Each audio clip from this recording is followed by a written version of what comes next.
সে খাদ্যের বিষয়। তা আপনি বলবেন খেয়ে কি শুধু কাজ হবে? আমার তো টাকা ইনকাম করতে হবে, আমার তো বিয়ে করতে হবে, ছেলেকে বিয়ে দিতে হবে, স্কুলে ছেলেকে পড়াইতে হবে। বুঝলাম ইসলাম আমার প্যারা সমাধান করছে, 20 ভাগের 1 ভাগ চাল টাল দিয়ে দিল। এখন আমি ছেলেকে কলেজে কেমনে পড়াবো, মেয়েকে বিয়ে দেবো কেমনে?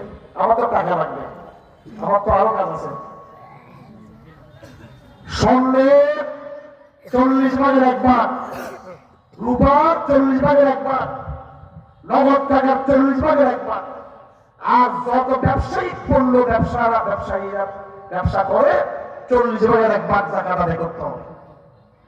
এবার চিন্তা করেন, যাদের নেশাব পরিপূর্ণ হয়ে গেছে, নেশাব পরিপূর্ণ হয়ে যাওয়ার পরে যত ধরনের ব্যবসায়ী পণ্য আছে সমস্ত ব্যবসায়ী পণ্যের উপরে শতকরা 2.5% জাকাত দিতে হবে। এবার যদি সমস্ত ধনীরা জাকাত দেয়, এদেশে গরিব থাকবে? সালাত, নামাজ, এটা শরীয়তের 1 নম্বর বিধান। সালাত যখন কায়েম হবে, সচিবালয়ে বাধ্য করা হবে, সালাত বাধ্য করা হলো। স্কুলে, কলেজে, বিশ্ববিদ্যালয়ে সালাত বাধ্য করা হলো। সামরিক বেসামরিক সকল দপ্তরে সালাত বাধ্য করা হলো। সরকারি বেসরকারি সব কারখানায় সব জায়গায় সালাতকে বাধ্য করা হলো। তাহলে যেই সালাত ওয়ালা প্রজন্ম গড়ে উঠবে, এরা কি নারীদেরকে দর্শন করবে?